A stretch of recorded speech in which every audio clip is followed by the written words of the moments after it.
Hello guys, comment ça va chez vous? Ça va superbement bien ici et je suis heureuse de vous retrouver pour ce deuxième numéro de notre émission Funoufa. Après la diffusion du premier numéro, vous avez été nombreux à faire des commentaires par rapport à l'aspect de mes phalanges plus prononcé que le reste de la peau de ma main. Et pour beaucoup, je sais que c'est ce que vous pensez, cela serait dû à la dépigmentation. Mais non les gars, non, ce n'est même pas ça. Mais bon, comme il faut en parler, on va en parler. On va commencer par définir. Qu'est-ce que la dépigmentation? La dépigmentation cutanée ou encore artificielle se définit comme l'ensemble des procédés visant à éclaircir la peau dans un but esthétique.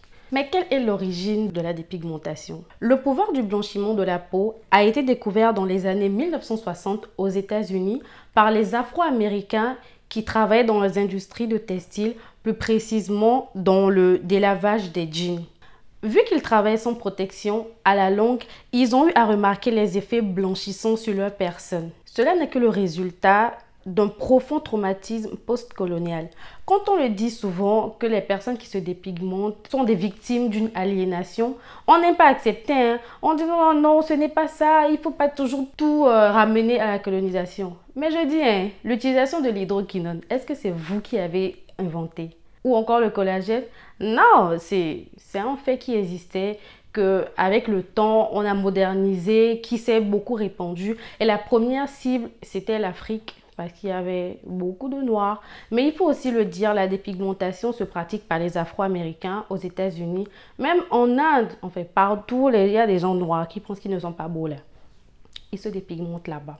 La motivation. Qu'est-ce qui motive les personnes, surtout la majorité, le sexe féminin? Qu'est-ce qui nous motive à vouloir être plus clair? Il faut le reconnaître. Le premier point, c'est le paraître plus belle. Parce que dans la société, tu es noire. Bon, on peut te dire que tu es belle. Mais dès que tu commences par éclaircir un peu, tout le monde commence par te faire des éloges. Ah oui, ça se voit qu'on prend bien soin de toi.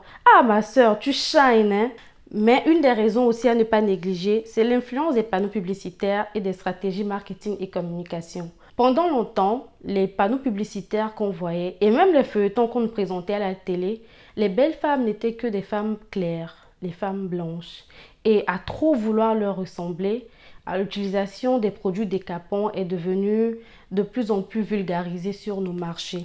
Dans les études qui ont été faites, une minorité de femmes disent qu'elles pratiquent la dépigmentation à cause du poids de leur conjoint. Donc les messieurs là, vous choisissez une femme noire et puis après vous lui demandez de devenir plus claire.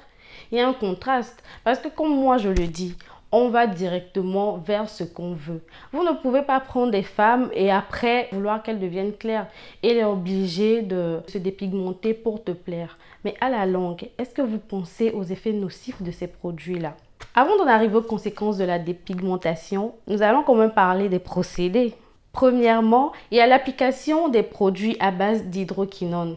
Il faut dire que les États, pour freiner un peu cet état des choses, ont interdit l'importation des produits de dépigmentation. Vu que nous sommes très à l'aise dans le sujet, on s'est toutes transformées en chimistes. Une se lève, elle ouvre sa baraque, elle commence par mélanger les produits, elle vend. Elle dit que c'est sans effet.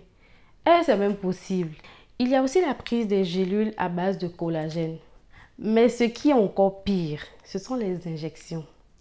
Quand on vous dit d'aller faire le vaccin contre le corona là, oh non, ça tue, oh, il y a les effets secondaires, oh. Mais quand on va prendre les injections dans une petite boutique avec une personne qui n'a aucune formation sanitaire, là on ne trouve pas de problème parce qu'on veut devenir belle. Mais à quel prix? Ça nous amène à parler des conséquences de la dépigmentation. Comme première conséquence, on va nommer les acnés cortisoniques qui se manifestent généralement sous l'apparence des kystes, des pustules ou encore des taches brunes. On a encore des taches acromiantes qui rappellent le vitiligo, alors que le vitiligo de base est une maladie de peau, on est d'accord.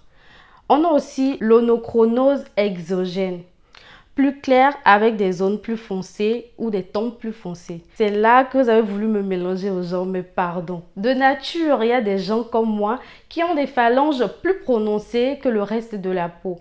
Mais cela ne fait pas de nous des personnes qui utilisent des éclaircissants. On peut être belle avec une peau noire, on peut être belle avec une peau claire. On a aussi le cataracte et les glaucomes. On peut se demander, mais le produit qu'on met sur le corps ou la piqûre qu'on a dans le bras, comment est-ce que ça peut agir sur les yeux? Quand vous cognez le petit orteil du pied là, est-ce que vous avez seulement mal au pied? C'est dans l'ensemble du corps. Et donc, une application locale d'un produit peut aussi vous emmener à avoir des lésions au niveau des yeux. On sensibilise, on le dit, mais ça ne s'arrête pas. On a l'impression que plus on en parle, plus les chimistes font beaucoup plus d'affaires. Il y a des personnes qui se sont dépigmentées et qui après se sont rendues compte de leurs erreurs, qui ont voulu revenir au noir. Mais c'est encore nous là qui disons « Ah mais je te préférais quand tu étais claire. Hein. Ah ma soeur, tu as quel problème? Il faut retrouver ta peau d'avant. » Non, il faut encourager les personnes qui se sont dépigmentées et qui se sont rendues compte qu'elles se faisaient du mal ou qu'elles faisaient du mal à leur organisme à revenir au naturel. Que nous soyons noirs, que nous soyons clairs, l'essentiel, c'est qu'on se trouve belle et qu'on s'assume tel qu'il faut. Alors, il faut aussi bannir le poids de la société avec les commentaires qui poussent certaines personnes à se dépigmenter. Surtout pour les mamans qui commencent à dépigmenter leurs enfants là. Qu'au beau bébé. Beau bébé comment? Je vais te donner ton enfant. L'enfant est joli, l'enfant est beau. On ne peut pas commencer par dépigmenter un enfant pour le trouver plus beau, plus belle.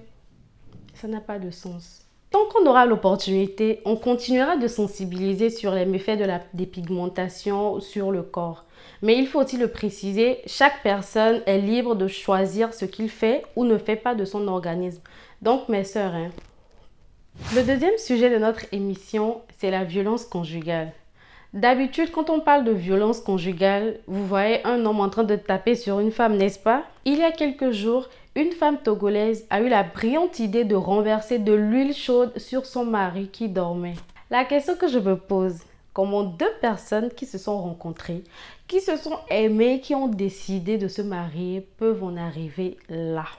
Qu'est-ce que la violence conjugale? La violence conjugale est définie comme une violence exercée par un des conjoints sur l'autre. Qu'est-ce que la violence conjugale? Elle est définie comme une violence exercée par un des conjoints sur l'autre au sein d'un couple, s'inscrivant dans un rapport de domination et se distinguant des disputes conjugales entre individus égaux. Ce qui veut dire que violence conjugale peut aussi dire violence d'une femme sur son mari. On va pousser un peu plus loin. Toutes les formes de violence conjugale sont interdites par la loi. Qu'elles visent un homme ou une femme, qu'elle soit d'ordre physique, psychologique, sexuel ou verbal, la loi l'interdit. Et donc la victime est en droit de se présenter devant les autorités compétentes pour bénéficier des nombreuses mesures de protection mises en place et aussi les associations. Mais une chose qu'on a remarqué, c'est que toutes les associations de femmes qui combattent les violences sont restées muettes devant cet état de choses. Que vous soyez marié, que vous soyez en union libre ou qu'importe la dénomination que vous donnez à votre couple, quand vous remarquez que ça ne va pas, n'est-ce pas mieux de partir que d'arriver à poser de tels actes, des actes qui anéantissent votre vie et celle de votre conjoint? Un petit papato pour finir en beauté.